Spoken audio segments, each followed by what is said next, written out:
La guerre par instrumentalisation.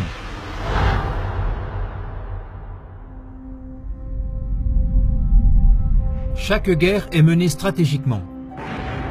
La stratégie la plus ingénieuse est celle qui manipule si subtilement l'ennemi qu'il se détruit petit à petit lui-même, et au mieux qu'il creuse lui-même préalablement sa propre tombe. Mais personne n'est quand même aussi bête, pourrait-on rétorquer ici. Mais attention, pas de jugement hâtif. Sous l'influence de stratèges de guerre ingénieux, ceci est malheureusement possible, car les bellicistes modernes maîtrisent la tactique de l'instrumentalisation. L'ennemi déclaré devient en fait de manière ciblée l'instrument dans les mains des bellicistes. Depuis longtemps, des peuples entiers sont manipulés de cette manière, afin que, par des manœuvres de détournement de l'attention, ils se détruisent eux-mêmes sans s'en rendre compte. Et cela avec un empressement, un don de soi immense et, chose incroyable, même à leur propre coût. Mais même si cette instrumentalisation se passe devant les yeux de tout le monde, rares sont ceux qui comprennent ce jeu sinistre. Afin que cela change dans l'avenir, nous allons expliquer le principe récurrent avec l'exemple du cas de la Libye. En général, nous devons constater que depuis le début, la Libye n'a servi qu'à fournir à ses attaquants stratégiques un passage et une diversion habile pour servir des buts beaucoup plus élevés. Mais qui sont ces attaquants et que veulent-ils, si ce n'est pas en premier lieu la Libye? Les attaquants sont des stratèges mondialistes. Leurs buts sont en premier lieu l'Europe, puis le reste du monde. Ils jouent avec une habileté démoniaque leur jeu de guerre global pour atteindre la domination du monde. Leurs instruments les plus forts sont actuellement l'armée américaine et l'OTAN. Ceux-ci sont pourtant aussi des hommes de main dont on abuse, qui justement se mettent eux-mêmes la corde au cou avec un grand zèle. Pour l'instant, ils font parfaitement leur travail. C'est pourquoi les tireurs de ficelles attendent encore pour les pendre. Mais les attend le même destin que celui qu'ils infligent aux groupes qui leur sont soumis, c'est-à-dire les terroristes payés. Le schéma d'action qui suit n'est qu'un exemple parmi de nombreux exemples actuels. On peut le transposer sur toutes les interventions militaires occidentales des dernières décennies qui se déroulent souvent exactement de la même façon. Actuellement, les impérialistes américains ressemblent encore à des spécialistes du jeu du moulin très adroits. Leur tactique est opaque, leur mode d'action est malicieux, car chacun de leurs coups suit la loi d'au moins 3 prochains coups déjà calculés d'avance. Pour votre compréhension, au jeu du moulin, le joueur qui réussit à aligner 3 pions de sa couleur fait perdre un pion à son adversaire. Comme au jeu d'échecs, la tactique la plus forte du joueur expérimenté consiste à tromper l'adversaire par des coups calculés à l'avance et à l'attirer dans ses pièges, et même à instrumentaliser le joueur naïf pour ses propres fins, pour atteindre le plus rapidement possible la situation toujours gagnant souhaitée. Et parce qu'il pense toujours au moins 3 coups à l'avance, il y parvient. Ces global players, en français les joueurs mondiaux, ont réussi une fois de plus dans le cas de la Libye à faire avancer leur but qui est toujours le même. Quel est exactement ce but? L'affaiblissement et la déstabilisation totale de l'Europe et de la partie du monde qui n'est pas encore américanisée.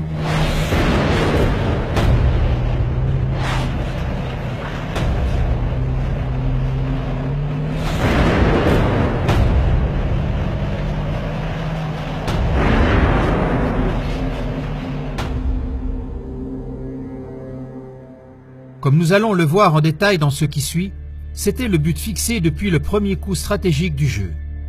Ces jours-ci, le but est en train d'être atteint à travers les pays déstabilisés par le printemps arabe, qui ne peuvent plus en aucun cas subvenir à leurs propres besoins.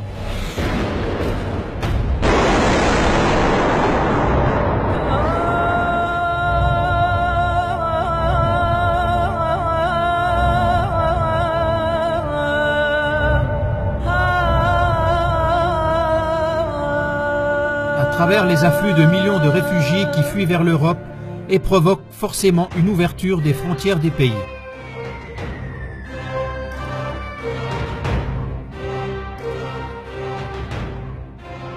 L'Europe s'embourbe alors lentement, mais non par hasard, dans des problèmes sociaux, économiques, politiques, mais aussi religieux. Le but stratégique derrière cela est qu'épuisés, tous se rangent volontairement dans le nouvel ordre mondial des tireurs de ficelles mondiaux. Et c'est exactement ce à quoi les nations d'Europe n'auraient jamais été prêtes sans le chaos orchestré intentionnellement, tout comme les États d'Afrique jusqu'alors florissants n'étaient pas prêts à cela avant le printemps arabe. Par des stratégies identiques à 4 stratégies bien pensées dans le premier coup du jeu du moulin, les impérialistes américains se sont procurés des avantages inexorables qui, à peine 4 ans après la chute sanglante de Mouammar Kadhafi, ont abouti aujourd'hui à une disposition stratégique semblable au jeu du moulin, c'est-à-dire une situation toujours gagnant pour les globalistes. Le premier coup stratégique du gouvernement américain, à l'exemple du champ de bataille du moulin appelé « Invasion de la Libye », commence au début du premier mandat du président américain Obama en 2009. À travers la première participation de Kadhafi en tant que représentant de l'Union africaine au G8 à l'Aquila en 2009 et l'apparence donnée que l'on trouverait un dialogue équitable dans les négociations pour le pétrole et le gaz, le joueur de moulin global a posé son premier pion dans le coin stratégique du plateau de jeu. Le monde pensait pouvoir respirer pour la première fois sous le gouvernement d'Obama au sujet de la relation entre la Libye et les USA, en comparaison avec l'ex-gouvernement de Ronald Reagan qui avait autrefois nommé Kadhafi le chien fou du Moyen-Orient. Sans que l'opinion publique mondiale le sache, le gouvernement américain entretenait pourtant déjà depuis un an des relations avec certaines figures du gouvernement de Kadhafi et discutait en cachette les avantages de l'élimination de Kadhafi.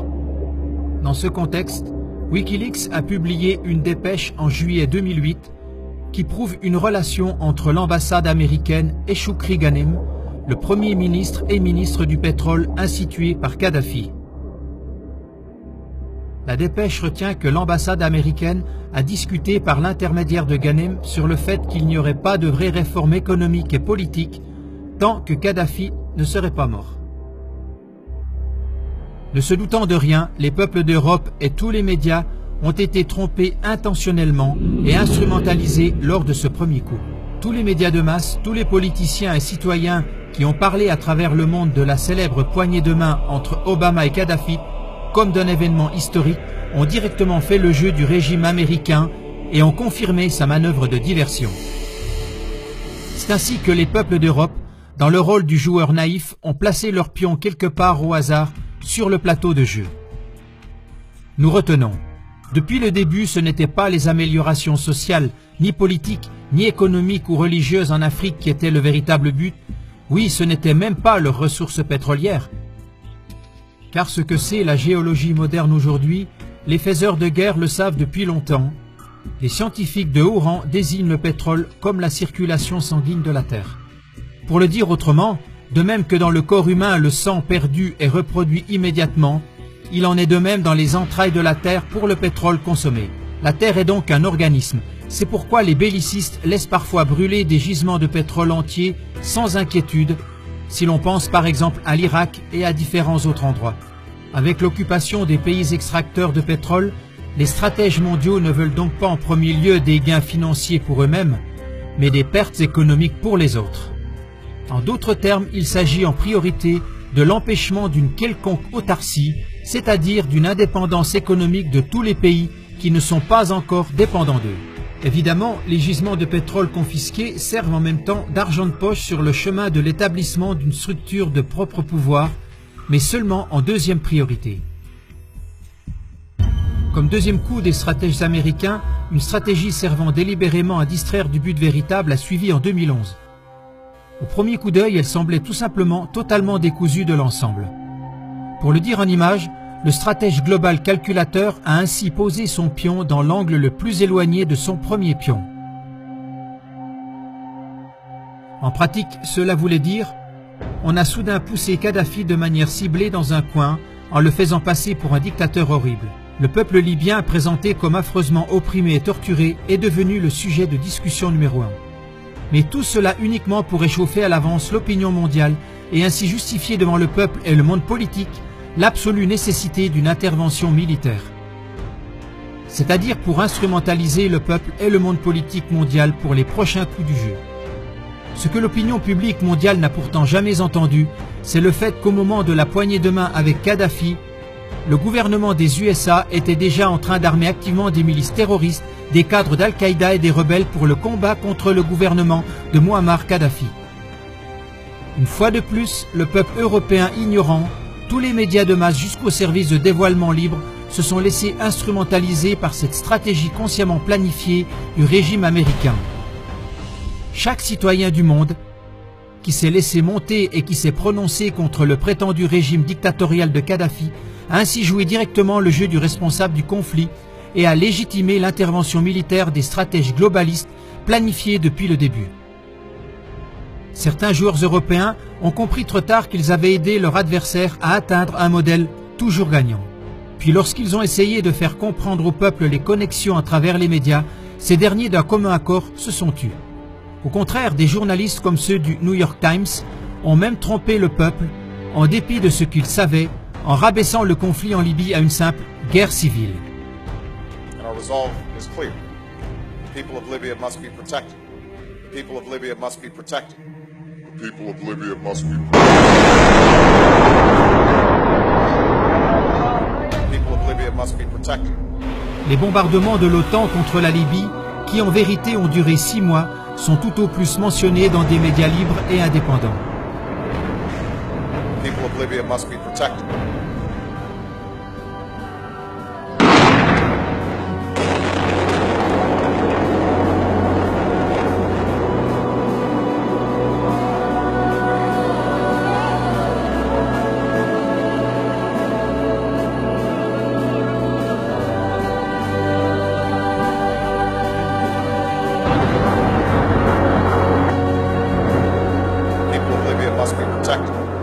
À l'image du jeu du moulin, c'est ainsi que le peuple ignorant et trompé a également placé son prochain pion, sans réaliser qu'avec son appel à l'aide militaire, il avait déjà aidé le joueur global à atteindre la première situation, toujours gagnant.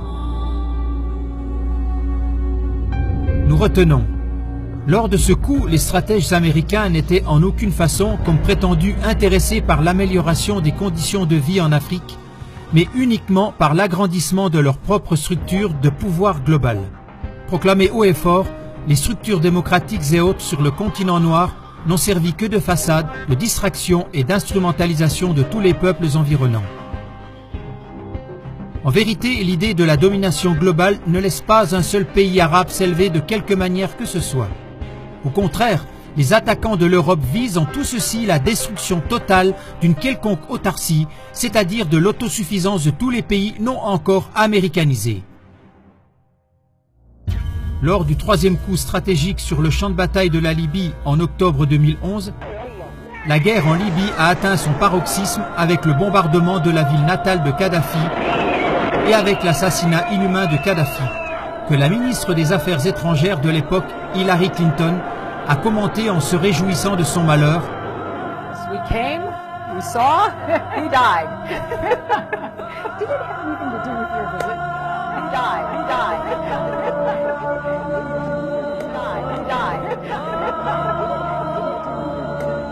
He died, he died.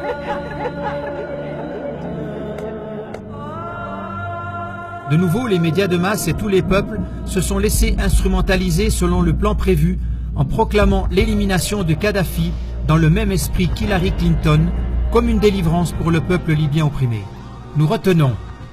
Lors de ce triomphe, il n'était pas question d'une libération d'un peuple soumis par son dictateur, mais pas non plus en premier lieu de l'institution d'un gouvernement esclave des USA en Libye, mais de la déstabilisation et de la dissolution du continent européen planifiée depuis longtemps.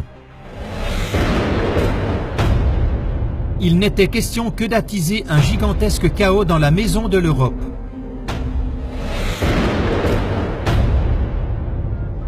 Afin que celle-ci, épuisée, se range dans le nouvel ordre mondial des joueurs mondiaux. Regardons maintenant les conséquences de la quatrième partie du jeu, c'est-à-dire le coup de la victoire en faveur des bellicistes mentionnés et de leurs valets de la politique et des médias. La partie révèle aujourd'hui, 4 ans plus tard en 2015, dans une ampleur effrayante le point culminant du véritable but de l'attaquant. ce sont les afflux de réfugiés qu'il a provoqués et qui inondent maintenant par centaines de milliers les pays européens. La Libye, qui était autrefois le pays le plus riche du continent africain, est en ruine et les pays voisins sont aussi déstabilisés par la pauvreté, la misère, le vol, la corruption et beaucoup d'autres choses.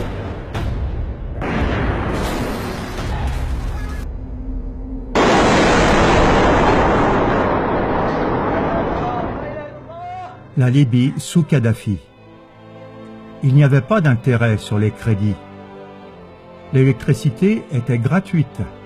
L'éducation, gratuite. Les soins médicaux, gratuits.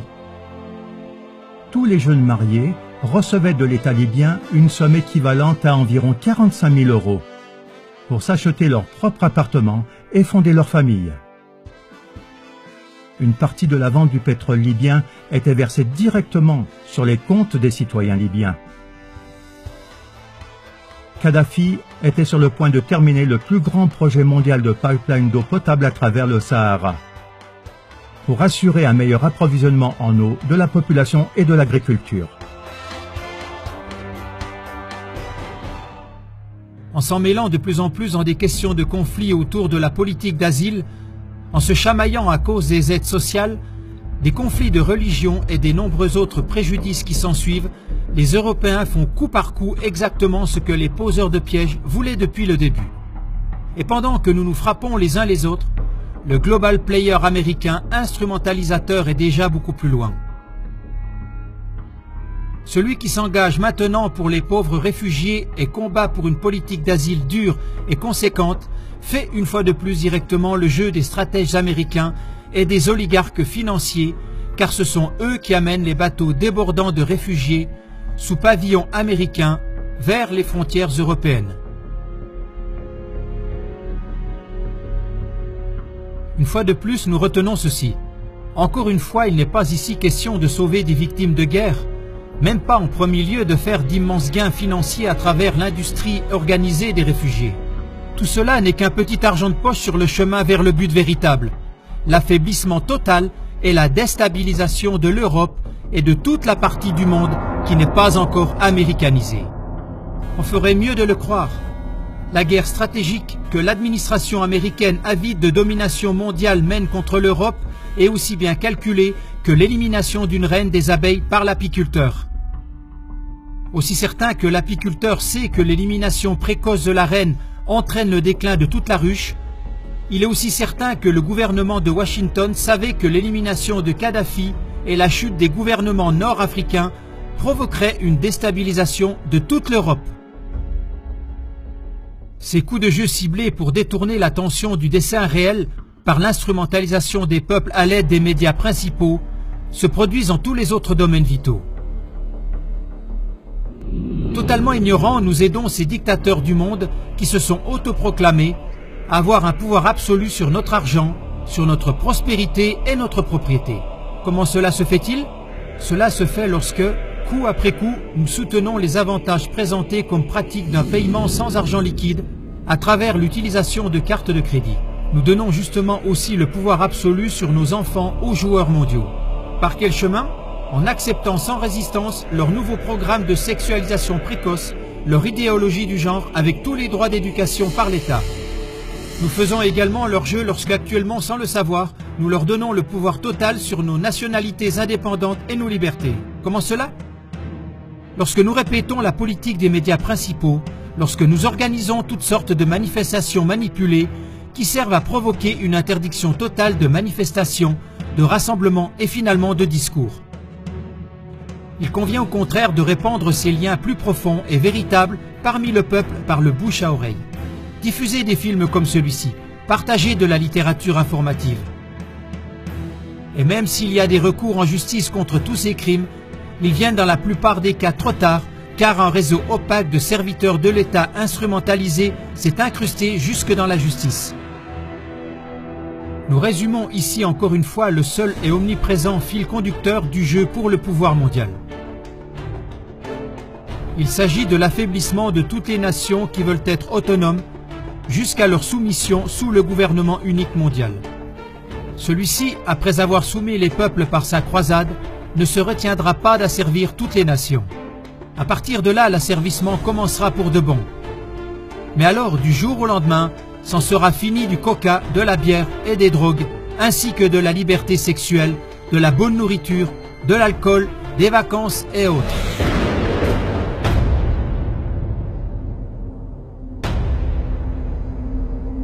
Servir qui? Évidemment ceux qui auront gagné le jeu, les global players habiles, les futurs maîtres du monde.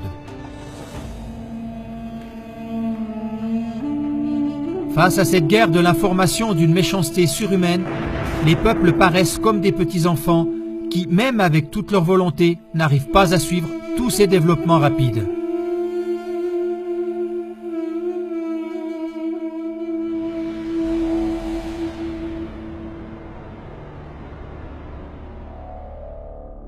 Nous aussi, à CLA TV, nous sommes touchés par cette guerre de l'information. Actuellement, nous avons affaire à des tromperies stratégiques au travers de contre-arguments instrumentalisés de manière ciblée ou tout simplement de faux témoignages. Bref, nous vous prions d'être indulgents lorsque nous faisons, entre guillemets, de faux mouvements de jeu contre les stratèges qui resserrent de plus en plus les mailles du filet. Malheureusement, nous ne sommes immunisés à l'avance ni contre les faux témoignages, ni contre les tentatives sournoises d'instrumentalisation. Aidez-nous à surmonter la guerre de la désinformation toujours plus ingénieuse. Aidez-nous avec vos connaissances, mais aussi par la diffusion d'émissions comme celle-ci, à faire la lumière sur ce sombre jeu. Écrivez vous-même de courts articles qui dévoilent de telles pensées stratégiques. Envoyez-les-nous. Aidez-nous à amener dans les consciences les modes d'action récurrents des stratèges mondiaux bellicistes dans les plus petits commencements et à mettre sans ménagement les plans malveillants à la lumière. Ne restez pas passifs face à la situation mentionnée. C'est justement votre participation qui compte. Votre passivité est l'instrument le plus fort dans la main des bellicistes. Votre passivité, c'est leur arme.